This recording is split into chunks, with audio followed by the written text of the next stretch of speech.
आज हम करेंगे 10th क्लास का अर्थशास्त्र का इकोनॉमिक का फर्स्ट लेसन विकास डेवलपमेंट। सबसे पहले क्या है, विकास को जानने से पहले हमें सबसे पहले अर्थव्यवस्था के बारे में जानना होगा कि अर्थव्यवस्था क्या है, उसके अंतर्गत क्या क्या शामिल है। उसके बाद हम विकास वाले पहलू पे पहुंचेंगे। तो पहले अर्थव्यवस्था के बारे में जान लेते हैं। अर्थव्यवस्था क्या है? जीवन यापन के लिए अपनाई गई आर्थिक व्यवस्था। देखिए, जीवन यापन का मतलब क्या होता है कि हमें अपने जीवन को आगे बढ़ाने के लिए, जिंदा रहने के लिए कुछ काम करना पड़ता है, पैसे कमाने पड़ते हैं। और उसके लिए हमें पैसा किससे आएगा? जब हम कोई काम करेंगे। तो अर्थव्यवस्था का मतलब क्या हुआ? जीवन यापन के लिए अपनाई गई आर्थिक व्यवस्था, मतलब जिस काम को करने से हमें पैसा मिलता है। अब जो धन प्राप्त करने का हमारा मेन उद्देश्य है वो क्यों है? क्योंकि हमें अपने जीवन को चलाने के लिए बहुत सारी हमारी आवश्यकताएं होती है, बहुत सारी हमें वस्तुओं की आवश्यकता होती है, सेवाओं की आवश्यकता होती है। तो वो हमें कैसे मिलती है? पैसे से।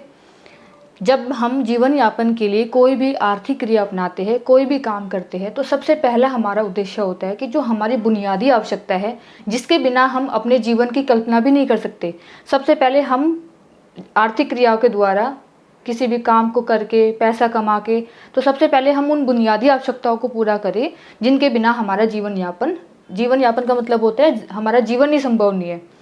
तो वो क्रिया कौन सी होगी? जैसे वो आवश्यकता हमारी कौन सी होगी? रोटी, कपड़ा, मकान। ये रोटी, कपड़ा और मकान हमारी बुनियादी आवश्यकता है। अगर हमने इनको पूरा कर लिया है, मतलब हमने इतना अपना आर्थिक क्षेत्र विकसित कर लिया है, या हमने इतना कमा लिया है कि हम रोटी भी है, मतलब खाने के लिए हमें खाना भी मिल रहा है, पहनने के लिए हमें कपड़े भी मिल रहे हैं, और रहने के लिए हमारे पास मकान भी है, आवास भी है। तो वो हमारा होता है कि हमने बुनियादी आवश्यकता तो पूरी कर ली। जब कोई व्यक्ति अपनी बुनियादी आवश्यकताओं को पूरा कर लेता है, उसके बाद हम आगे सोचते हैं शिक्षा के बारे में, मनोरंजन के बारे में। ठीक है, तो ये क्या हुआ? अर्थव्यवस्था क्या है? वो जीवन यापन के लिए अपनाई गई आर्थिक व्यवस्था है कि हम अपना जीवन को चलाने के लिए, जिंदा रहने के लिए क्या क्या काम करते हैं। काम करने का मेन उद्देश्य क्या होता है कि जो हमारी बुनियादी आवश्यकताएं हैं, जिसके बिना हम जिंदा नहीं रह सकते, हमारा जीवन असंभव है, तो उनकी पूर्ति करते हैं, जैसे रोटी, कपड़ा और मकान। जब हमारी बुनियादी आवश्यकताओं की पूर्ति हो जाती है, तो उसके बाद हम आगे सोचते हैं शिक्षा के बारे में या मनोरंजन के बारे में, बाकी पहलुओं के बारे में। फिर आता है अर्थव्यवस्था, इकोनॉमिक। ये कितने प्रकार की होती है? उत्पादन के साधनों के स्वामित्व के आधार पर। उत्पादन के साधनों के स्वामित्व के आधार पर उत्पादन क्या होता है? किसी भी वस्तु को बनाना। अब किसी की वस्तु को कौन बनाएगा? उत्पादन का स्वामित्व क्या मतलब क्या हुआ कि उत्पादन के साधनों पर किसी भी देश में किसी भी वस्तु को जो हम निर्मित करते हैं, उस पे अधिकार, मालिकाना हक किसका होता है? तो उसके बारे में देखेंगे। तो अर्थव्यवस्था में क्या होता है? जो अर्थव्यवस्था होती है वो कई प्रकार की होती है। उसके मुख्यतः 3 प्रकार है। सबसे पहले आता है हमारा पूंजीवादी अर्थव्यवस्था। पूंजीवादी अर्थव्यवस्था में क्या होता है? जो उत्पादन के साधन होते हैं उन पर किसका नियंत्रण होता है? पूंजीपतियों का होता है। आर्थिक व्यवस्था का ये एक ऐसा रूप है जिसमें उत्पादन के साधनों पर या तो एक व्यक्ति का या फिर कोई निजी संस्था होगी, वो अपना अधिकार स्थापित करती है। और इसमें क्या होता है, ये जो पूंजीवादी अर्थव्यवस्था होती है, जैसे मान लो इन्होंने किसी वस्तु का, जैसे पेन है, पेन का उत्पादन किया, तो वो जब पेन सबसे पहले तो उत्पादन करने के लिए, पेन का उत्पादन करने के लिए इस पूंजीवादी अर्थव्यवस्था में किस किस चीज़ की जरूरत पड़ेगी? बहुत बड़ी बड़ी मशीनें भी चाहिए, इंक भी चाहिए, फिर ये इसका कवर जो है वो भी चाहिए, बहुत सारी चीज़ों की आवश्यकता होती है, लेबर भी, मजदूर भी चाहिए। तो होता क्या है कि पूंजीवादी अर्थव्यवस्था में, क्योंकि इस अर्थव्यवस्था पर किसी एक व्यक्ति या किसी निजी संस्था का हक होता है, तो वो कोई भी चीज़, इसने जो जिस भी चीज़ का उत्पादन किया, जिस भी वस्तु का निर्माण किया, उसका कितना मूल्य वो लेगी, कितने में बेचेगी। अब जैसे एक कंपनी है, उसने पेन बनाया, पेन को बनाने में मशीनों की आवश्यकता भी पड़ी, हमारा पैसा भी लगा, और भी मजदूरों को भी हमें आवश्यकता पड़ी, उनको भी हमने पैसा दिया है, काम करवाया पैसा दे के। तो जब सब कुछ एक पेन निर्मित हो जाता है, तो ये जो पूंजीवादी अर्थव्यवस्था होती है, इसके खुद की, इसको पूरी आज़ादी होती है कि ये इस पेन की कीमत क्या लेगा, वो इसके ऊपर है। इसको किसी से परमिशन लेने की ज़रूरत नहीं है, और ना ये किसी से पूछ के ये काम करता है। इसको पूरा हक है कि ये जो चीज़, जिस चीज़ का उत्पादन करता है, जिस वस्तु को ये निर्मित कर रहा है, अपनी इच्छा से वो इसका जो दाम है, इसके पैसे निर्धारित कर सकता है। क्योंकि वो ये पूरा हिसाब लगा के चलते हैं कि उसने मान लो सारा खर्चा 10 रुपये का आया, एक पेन को निर्मित करने में, तो वो ये सोच के चलेगा ना कि कम से कम वो 12 में बिके या 15 में बिके, प्रॉफिट भी तो लेगा ना अपनी मेहनत का। फिर हमारा इसके बारे में क्या है कि ये जो पूंजीवादी अर्थव्यवस्था होती है ज़्यादातर विकसित देशों में होती है, जो अमीर देश होते हैं। तो ये एक तरीके से इसका सकारात्मक पहलू भी हो सकता है कि पूंजीवादी अर्थव्यवस्था वाले जो देश होते हैं वो ज़्यादातर अमीर देश होते हैं। अमीर देश का मतलब क्या हुआ कि उनकी जो अर्थव्यवस्था है वो पूरी तरीके से विकसित है, वहाँ पर भूखमरी, गरीबी, इस तरीके की कोई कुव्यवस्था या कोई समस्या नहीं है। स्वतंत्र अर्थव्यवस्था होती है, इस अर्थव्यवस्था पर किसी अन्य सरकार का कोई नियंत्रण नहीं होता, अपने अनुसार इसके अपने नियम होते हैं और उन्हीं के अनुसार ये अर्थव्यवस्था निर्धारित होती है। टैक्स ये देते हैं, और इन देशों में जो पूंजीवादी अर्थव्यवस्था वाले देश होते हैं ज़्यादातर विकसित देश होते हैं, मतलब जिनका विकास हो चुका है, जैसे अमेरिका, ब्रिटेन, कनाडा और जापान। फिर इसके बाद आता है हमारा समाजवादी अर्थव्यवस्था। इसमें क्या होता है, जो उत्पादन के साधन होते हैं उस पर किसी एक व्यक्ति या किसी निजी संस्था का अधिकार नहीं होता, जैसा कि पूंजीवादी अर्थव्यवस्था में होता है। समाजवादी अर्थव्यवस्था में क्या होगा, उत्पादन के जितने भी साधन होंगे उस पर सरकार का या राज्य का नियंत्रण होगा। इसका मतलब क्या हुआ कि यहाँ पर जो भी वस्तु उत्पादित की जाएगी उसके मनमाने मूल्य निर्धारित नहीं होंगे, मनमाने दाम पर वो नहीं बेच सकते, उनको सरकार जो मूल्य उसके निर्धारित करेगी, राज्य सरकार या जो भी है वो जो सरकार निर्धारित करेगी उसी मूल्य पर उस जो वो वस्तु निर्मित की जा रही है उसको बेचा जाएगा। इसमें किसी की अपनी खुद की इच्छा शामिल नहीं होती, सरकार का स्वामित्व होता है, सरकार का अधिकार होता है। इसमें क्या होता है कि अगर कोई भी वस्तु निर्मित की है तो उसका जो मालिकाना हक होता है वो सरकार के ऊपर होता है। सरकार जो दाम चाहेगी उसी दाम, या जो सरकार उसका मूल्य निश्चित करेगी उसी मूल्य पर वो लोगों को प्राप्त होगी। फिर आता है मिश्रित अर्थव्यवस्था। ये मिश्रित अर्थव्यवस्था क्या होगी, दोनों का मिला जुला रूप है। इसका मतलब क्या हो, उत्पादन के साधनों पर सरकार का भी नियंत्रण होगा और निजी उद्यमों, जो निजी कंपनी होती है या जो निजी फैक्ट्रियाँ होती है, निजी उद्यम होते हैं, उनका दोनों का स्वामित्व होगा। ठीक है, तो ये क्या हुआ, अर्थव्यवस्था 3 प्रकार की होती है। पूंजीवादी, जिसमें किसी वस्तु का जो उत्पादन किया जाता है उस पे एक व्यक्ति का या फिर निजी संस्था का हक होता है। ये जो भी वस्तु उत्पादित करेगी इस पे इनका खुद का अधिकार होता है, ये पूरे तरीके से स्वतंत्र होते हैं, कोई इन पे किसी तरह की बंदिश नहीं लगा सकता। जो वस्तु उन्होंने निर्मित की उसका क्या रेट होगा, उसकी ये किस दाम पे उसको देंगे, वो सब इनके ऊपर होता है। और ये इन देशों में जो पूंजीवादी अर्थव्यवस्था होती है इसमें ज़्यादातर विकसित देश, अमीर देश शामिल होते हैं। फिर हमने पढ़ा समाजवादी अर्थव्यवस्था। समाजवादी, जैसे कि हमें शब्द से ही पता चल रहा है, समाजवादी, पूरे समाज का ध्यान रखा जाता है इसमें, समाज की भलाई का। तो इसमें क्या होता है, जो उत्पादन के साधन होते हैं उसमें किसी एक व्यक्ति या फिर किसी एक निजी संस्था का अधिकार नहीं होता, सरकार का नियंत्रण होता है और सरकारी इनसे संबंधित जो भी व्यवस्था है वो तय करती है। फिर हमारा आता है मिश्रित अर्थव्यवस्था। दोनों का मिला जुला रूप होता है, उत्पादन के जो साधन होते हैं उस पर सरकार का भी हक होता है और निजी संस्था का भी स्वामित्व होता है, हक होता है। फिर अर्थव्यवस्था भी 2 तरीके की होती है। एक होता है विकसित अर्थव्यवस्था। देखो पूरी दुनिया में जितने भी देश हैं उनको 2 भागों में बांटा गया है। कुछ देशों को हम विकसित देश बोलते हैं, कुछ देशों के लिए हम विकासशील शब्द का यूज़ करते हैं। तो ये क्या है, ये हमने क्या किया है, दुनिया के जितने भी देश हैं उनकी एक पहचान बना दी है कि ये देश विकसित देशों की श्रेणी में आते हैं और ये वाले देश विकासशील देशों की श्रेणी में आते हैं। तो हमने दुनिया के विभिन्न देशों को 2 भागों में बांट दिया है। विकसित देश वो देश होते हैं जो अमीर देश होते हैं, जिनका विकास हो चुका है।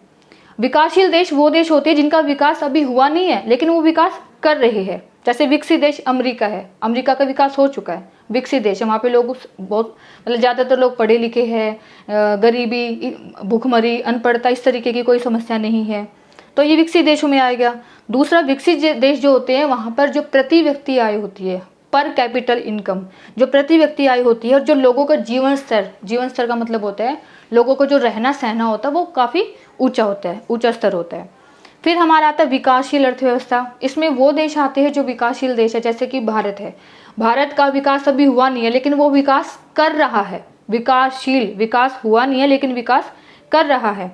ऐसे देशों में क्या होता है, ऐसे देशों में बहुत सारी समस्याएं होती है, जैसे भूखमरी होगी, अनपढ़ता हो गया, गरीबी होगी, कुपोषण हो गया। तो ऐसे देश विकासशील देशों की श्रेणी में आते हैं। और इन देशों की विशेषता क्या होती है कि इनकी जो प्रति व्यक्ति आय होती है वो कम होती है, लोगों का जीवन स्तर निम्न होता है, क्योंकि इनके जो मुख्य समस्या वो क्या होती है, सबसे मेन चीज़ क्या होती है कि सभी लोगों को खाने के लिए भोजन मिले, कोई भी कुपोषण का शिकार ना हो, जो बुनियादी आवश्यकताएं होती है वो कम से कम उनकी पहुंच सब तक हो। लेकिन विकासशील देशों में बहुत सारी समस्याएं पाई जाती है, क्योंकि ये देश गरीब देशों की श्रेणी में आते हैं, और इसी वजह से इन देशों की जो प्रति व्यक्ति आय होती है वो विकसित देशों के मुकाबले बहुत कम होती है, क्योंकि ये विकासशील है, इनका विकास हुआ नहीं है। तो प्रति व्यक्ति आय इनकी कम होगी, और जो लोगों का जीवन स्तर है, जो रहने का तौर तरीका है, वो भी काफ़ी निम्न होता है। विकासशील देशों में एक सबसे बड़ी समस्या क्या होती है कि लोगों में काफ़ी हद तक अमीर और गरीब लोगों में काफ़ी अंतर है। कुछ लोग बहुत अमीर है, बहुत पैसे वाले हैं, कुछ लोग बहुत गरीब है, तो वो एक समान उसका जो स्तर है वो स्थापित नहीं हो पाता। और इसी खाई की वजह से, जो अमीर और गरीब के बीच की खाई है, इसी वजह से ये देश विकासशील देशों की श्रेणी में आते हैं। तो अभी हमने सबसे पहले विकास को शुरू करने से पहले हमने पढ़ा सबसे मेन अर्थव्यवस्था क्या होती है। अर्थव्यवस्था जीवन यापन के लिए अपनाई गई एक आर्थिक व्यवस्था है, जिसमें हम कोई भी अपने जीवन को चलाने के लिए कोई भी काम शुरू करते हैं, जिससे कि हम धन अर्जित करें, और उस धन का प्रयोग किस में करें, अपनी बुनियादी आवश्यकताओं को पूरा करने के लिए। जब हमारी बुनियादी आवश्यकताओं की पूर्ति हो जाती है तो फिर हम कुछ एक्स्ट्रा आगे के बारे में सोचते हैं, जैसे अपने मनोरंजन के लिए हमने टेलीविज़न ले लिया, इंटरनेट का यूज़ कर रहे हैं, शिक्षा के लिए सोचेंगे हम, ये हो गया। फिर अर्थव्यवस्था जो है उसको भी कई भागों में बांटा जाता है, पूंजीवादी, समाजवादी और मिश्रित। इसके बाद जो अर्थव्यवस्था है, दुनिया के जितने भी देश हैं उनको भी दो भागों में बांटा है, विकसित और विकासशील देश। विकसित देश वो होते हैं जो अमीर देश है, प्रति व्यक्ति आय भी ऊँच होती है, लोगों का जीवन स्तर भी काफ़ी ऊँचा होता है। जो विकासशील देश होते हैं वो गरीब देश होते हैं, जिनका विकास अभी हुआ नहीं है लेकिन विकास कर रहे हैं। ऐसे देशों की प्रति व्यक्ति आय और जीवन स्तर काफ़ी निम्न होता है। अब हम आते हैं अपने मेन टॉपिक पर, जो है विकास। सबसे पहले विकास शब्द का मतलब आपको समझ में आना चाहिए। विकास का मतलब होता क्या है? विकास का मतलब है तरक्की, उन्नति। तरक्की कैसे होगी, इसके लिए पहले हम इसकी परिभाषा को जान लेते हैं। विकास की परिभाषा क्या है? जब कोई व्यक्ति पहले के मुकाबले तरक्की करने लगे या देश विकसित हो जाए तो उसे विकास कहते हैं। जब कोई व्यक्ति पहले के मुकाबले तरक्की करने लगे या फिर देश विकसित हो जाए तो उसको क्या बोलते हैं? विकास। विकास का मतलब होता है तरक्की। अगर मान लो मेरे पास रोटी है, कपड़ा है, मकान है, बुनियादी आवश्यकताएं मेरी पूरी हो गई, उसके बाद मैंने क्या किया, मैंने और ज़्यादा मेहनत की, और ज़्यादा कमाया, और मैंने उच्च शिक्षा हासिल की। उसके बाद मैंने मनोरंजन के लिए बहुत सारी अपने घर में सुविधाएं जो है वो अर्जित की। तो उसका मतलब क्या हुआ कि मैंने पहले तो मेन चीज़ें अपनी ली, उसके बाद फिर मैंने और मेहनत करके और ज़्यादा पैसा कमाया, और अपने जो विकास का लेवल है, जो जीवन स्तर है, वो और ऊंचा कर लिया। जीवन स्तर मतलब रहने का तरीका, तौर तरीका। तो ये हुआ क्या कि जो विकास कैसे हुआ कि हमने पहले से तरक्की कर ली। जैसे किसी के पास मान लो बाइक है, उसने क्या किया, उसने पैसे मेहनत करके कमा के बाइक से गाड़ी ले ली, तो वो क्या होगा कि तरक्की की ना। तो ये हो गया हमारा विकास। लेकिन इसमें सबसे मेन चीज़ क्या है समझने वाली, कि प्रत्येक देश व व्यक्ति के लिए विकास की धारणा अलग अलग होती है। हर देश और हर व्यक्ति के लिए जो विकास है उसका मतलब अलग अलग है। अब जिस व्यक्ति के पास खाने के लिए कुछ भी नहीं है और उसको 2 टाइम का भोजन मिलने लगे, तो उसके लिए तो विकास वही होगा ना। और दूसरा कोई व्यक्ति ऐसे भी है जिसके पास सारी चीज़ें हैं, उसके घर के आगे का जो रोड है वो टूटा फूटा पड़ा है, तो वो जब घर के आगे की जो सड़क बन जाएगी उसकी, तो उसके लिए वो उसको विकास मानेगा। तो ऐसे ही हर व्यक्ति का विकास, जिसकी जो ज़रूरत है उसके लिए वो अपना विकास है। ऐसे ही देश के संदर्भ में हर देश का विकास अलग अलग है। जैसे जो विकासशील देश होते हैं उनके लिए विकास का मतलब क्या होगा कि उनके देश में कोई भी गरीब ना हो, कोई भी अनपढ़ ना हो, कोई भी कुपोषण का शिकार ना हो। उनके लिए विकास का ये मतलब हो गया। विकसित देशों के लिए क्या होगा? विकसित देशों के लिए होगा कि उनकी प्रति व्यक्ति आय और ज़्यादा हो, राष्ट्रीय आय और ज़्यादा बढ़े। तो विकास का मतलब देश और व्यक्ति के लिए अलग अलग है, सबका नज़रिया अलग है, सबकी आवश्यकता अलग है। तो उसी संदर्भ में विकास का संदर्भ भी बदल जाता है। एक के लिए विकास तो दूसरे के लिए विनाश हो सकता है। जैसे अभी ये देखिए, जैसे किसान है, अगर हम ये कहें कि किसान के लिए उसका विकास हो गया, वो किन बातों पे निर्भर करता है? किसान का विकास कब होगा? जब उसको सिंचाई की सुविधा मिलेगी, तब उसका विकास माना जाएगा। दूसरा, अगर जो किसान है उसने जो फसल पूरे साल मेहनत करके उसने पैदावार जो उसने अर्जित की, अगर वो अच्छे दाम पे बिक जाती है तो उसके लिए विकास क्या होगा? वो विकास होगा। अब मजदूर के लिए विकास का मतलब क्या है? मजदूर के लिए क्या होगा? अगर उसको हर जो दिहाड़ी मजदूर होता है, जो डेली काम करने वाला मजदूर होता है, उसको अगर डेली काम मिल रहा है तो वो उसका विकास हो गया।